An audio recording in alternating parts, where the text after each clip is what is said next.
Bangalore is full of people who love to trek. And yet what I hear most of the time is I've done Kumara Parvatha, Kudremukh, Tadyandamool, Mullayanagiri. It's usually the same names that we hear over and over again. So today I'm bringing to you some treks which are in the league of all of these popular treks, in the sense they are as rewarding, as beautiful, but they are lesser known, offbeat, less crowded than most of these other treks.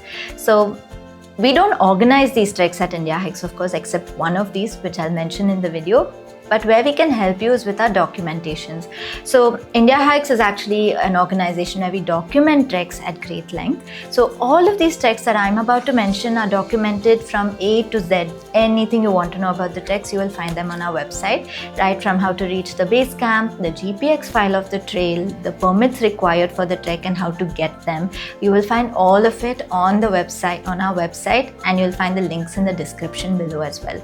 So if you want to do any of these treks, go through that, do the trek the right way, safely, sustainably, but do all of these treks, mark your weekends. You don't have to take leave for any of them. And one thing I want to tell you is all of them are treks where you have to start in the morning, end in the evening. You cannot camp on any of these treks because camping is not allowed. So with that in mind, let's get started with this list. I'm excited to share it with you. I hope you go and do all of them.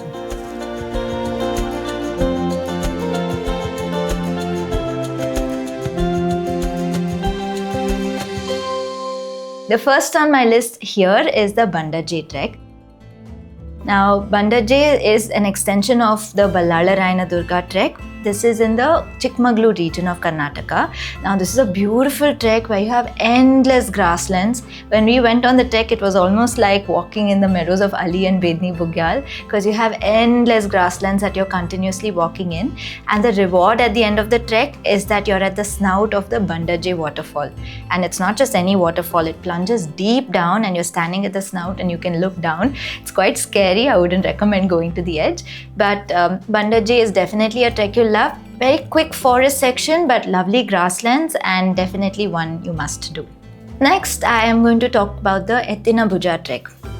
Now, Ettina Bhuja means the shoulder of an ox. So this trek is actually a hill where the top actually looks like the shoulder of an ox. You'll be surprised at how it looks. But what's lovely about this trek is that it's a very simple, easy trek. Doesn't require much effort at all from your part, except that final shoulder part where you have to climb. Very short section, like 10-15 minutes, a burst of climbing.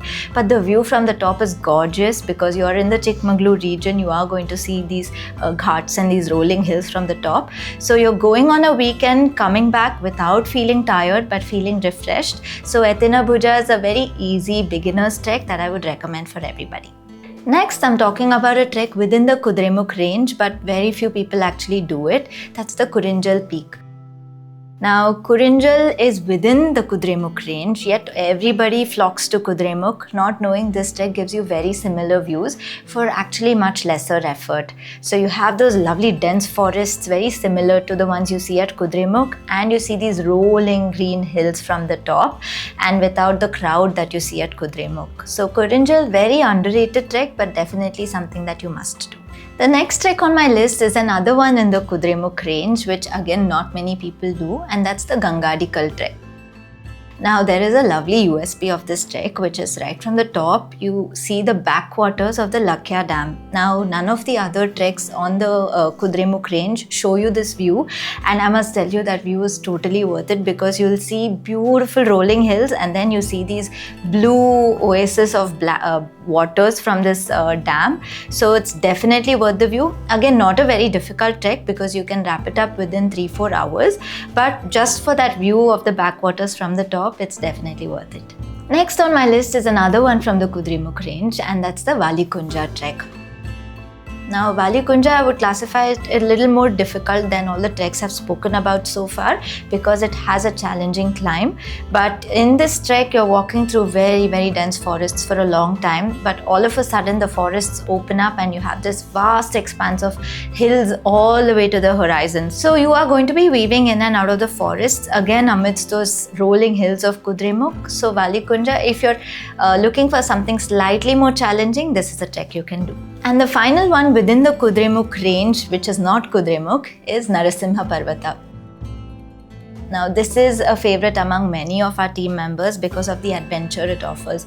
Tougher than most of the treks I've spoken about so far because the forests are very dense, there are streams flowing in, you have to cross the streams, and the trail is not so easily findable on this particular trek, and the climb is quite big too.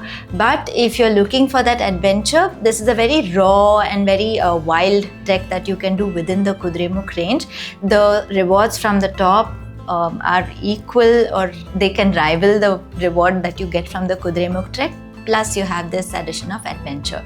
So Narasimha Parvatha is definitely a favorite among many. It can be your favorite too. Next on my list is a trek that we run at Indiahikes, and that's the Coorg Nelji Hill Trek. Now this is again not available for everybody to do because it starts from a private property where we stay at this homestay and climb up to this Nelji hill. So it's definitely a trek that you can do over a weekend and come back and stay at this lovely homestay. You need permits from within the private property that you're going through, but I would recommend it highly because of that stay, that experience of the Coorg culture, the coffee plantations, and then this lovely climb to the top through these hills of the Nelji Hill. So Coorg Nelji Hill is definitely something that must be on your list if you're looking for something comfortable where you don't have to put in all the hard work. Next on my list is a slightly well-known trek, and that's the Nishani Motte Trek. Now this is a very unique trek because it has this lovely ridge walk through the hills of Coorg, the Brahmagiri range, and it's something that you will love at any time of the year, whether it's post-monsoon or during autumn. So you'll see lovely green grasslands or orange grasslands. Definitely that view walking from the ridge is something you'll not get on many other treks. So Nishani Motte is definitely one to mark in your bucket list. Next on my list is again a trek that our club recently documented. It's called the Doddabeta and Abbey Vari Waterfall Trek. Now here you have two options. You can either just climb to Doddabeta and come back, or you can climb to Doddabeta and go to Abbey Vari Waterfall.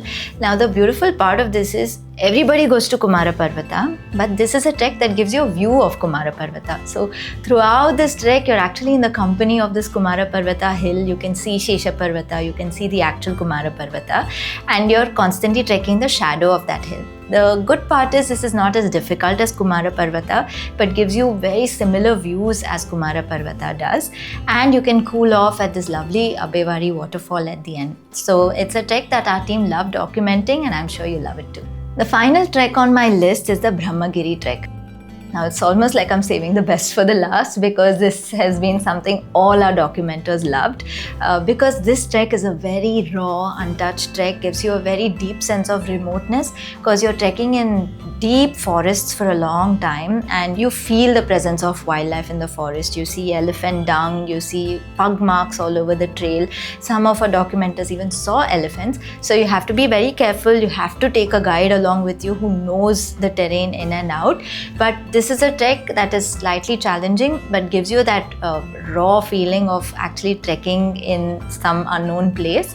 And the climb to the top is beautiful as well. It is a challenging climb to the top because it's a steep ascent to the summit, but the views from the summit are completely worth it because you're seeing all those rolling hills endlessly as far as your eyes can see.